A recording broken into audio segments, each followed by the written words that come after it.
साथियों और दोस्तों, मैं हाथ जोड़ के आपसे विनती करने के लिए आया हूं। इसलिए आया हूं कि राहुल गांधी जी ने रामलीला के मैदान में कहा, अखिलेश यादव जी हर सभा में कह रहे हैं कि ये 2024 का चुनाव अंतिम चुनाव है। भारतीय जनता पार्टी अगर गलती से जीत गई तो ये संविधान को खत्म करेंगे, आरक्षण को खत्म करेंगे, चुनाव को खत्म करेंगे। अपने वोट को बचाने के लिए इस बार वोट कीजिए और बीजेपी की जमानत जब्त कराने का काम कीजिए। और जब मैं कह रहा हूं कि आरक्षण खत्म करेंगे तो इस बात के आधार पर कह रहा हूं कि भागवत जी ने कहा था आरक्षण खत्म होना चाहिए। मनमोहन वैद्य आरएसएस के नेता कहते हैं आरक्षण खत्म होना चाहिए। 1989 में भारतीय जनता पार्टी ने आरक्षण का विरोध किया था जब ओबीसी का आरक्षण लागू हुआ था। ये लोग संविधान खत्म करना चाहते हैं।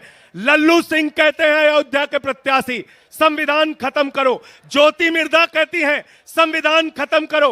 अरुण गोविल कहते हैं संविधान खत्म करो। अनंत हेगड़े कहते हैं संविधान खत्म करो। अरे जो बाबा साहब का संविधान खत्म करेगा हम उसकी राजनीति खत्म करेंगे, यह संकल्प हमको लेना है।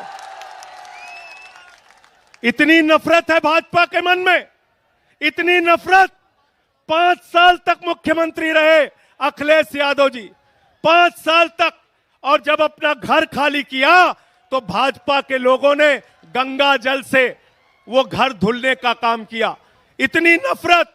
अभी कुछ दिन पहले कन्नौज के अंदर अखिलेश यादव जी एक मंदिर में चले गए, उस मंदिर को गंगा जल से धुलने का काम किया। इतना अपमान करते हो आप, इतनी बेइज्जती करते हो आप, इतनी घृणा है आपके मन में पिछड़ों के प्रति, दलितों के प्रति। मैं आप लोगों से निवेदन करने के आया हूं, जो अखिलेश यादव का अपमान हुआ अपने वोट की ताकत से उसका बदला ले लेना। तैयार हो सब लोग? तैयार हो ना? तैयार हो? मंदिर का शिलान्यास होता है, दलित समाज से आने वाले राष्ट्रपति रामनाथ कोविंद जी को नहीं बुलाते। मंदिर का उद्घाटन होता है, आदिवासी समाज की राष्ट्रपति द्रौपदी मुर्मू जी को नहीं बुलाते। अपमान करते हो आप दलितों का, पिछड़ों का, आदिवासियों का। इसीलिए अखिलेश यादव जी ने आह्वान किया है पीडीए मिलकर इस बार भारतीय जनता पार्टी की जमानत जब्त कराने का काम करेंगे। तैयार हो ना सब लोग? मोदी जी क्या कर रहे हैं? कह रहे हैं 400 पार, 400 पार, 400 पार। हमने कहा इन चक्करों में मत पड़ना, ये मोदी जी का जुमला है।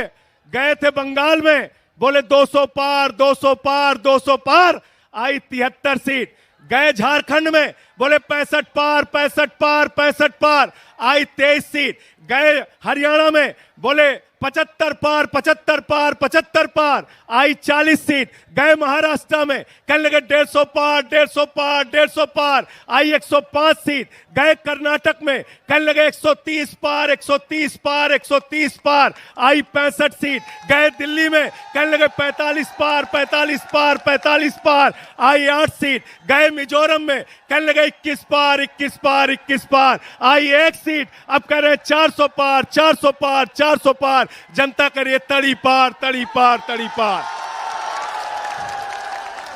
तड़ी पार करना है ना? राहुल गांधी जी लगातार अडानी अंबानी के खिलाफ बोल रहे थे। 10 साल में मोदी जी को अडानी अंबानी का नाम नहीं याद आया। चुनाव में अब कह रहे हैं अडानी के खिलाफ नहीं बोलते, अंबानी के खिलाफ नहीं बोलते। अरे मोदी जी, अगर आपको टेम्पू का नंबर मालूम है तो ईडी सीबीआई भेजो, अडानी अंबानी को गिरफ्तार करो। करो गिरफ्तार, उनको करो गिरफ्तार। इसलिए इस जुमले में नहीं फंसना है। अंतिम बात कह के मैं अपनी बात को खत्म करूंगा। साथियों और दोस्तों, अखिलेश यादव जी ने उत्तर प्रदेश के विकास के जो काम किए उसके फीते आज तक काटे जा रहे हैं, उसके फीते आज तक काटे जा रहे हैं। इसलिए ये लोग स्कूल नहीं बना सकते, अस्पताल नहीं बना सकते, सड़कें नहीं बना सकते, बिजली पानी नहीं दे सकते। मोदी जी आए थे कोरोना के टाइम में, उन्होंने कहा भाइयों और बहनों, गांव-गांव में कब्रिस्तान है तो शमशान होना चाहिए कि नहीं होना चाहिए? ये शमशान बनाने वाले लोग हैं। ये आपके बच्चों को स्कूल अस्पताल नहीं दे सकते। हमारे मुखिया अरविंद केजरीवाल को जेल में डाल दिया, मनीष सिसोदिया को जेल में डाल दिया, सत्येंद्र जैन को जेल में डाल दिया, मुझे 6 महीने जेल में रखा। 6 महीने नहीं, पूरी जिंदगी जेल में रखोगे तब भी तुमसे लड़ेंगे और जीतेंगे। जय हिंद, इंकलाब जिंदाबाद।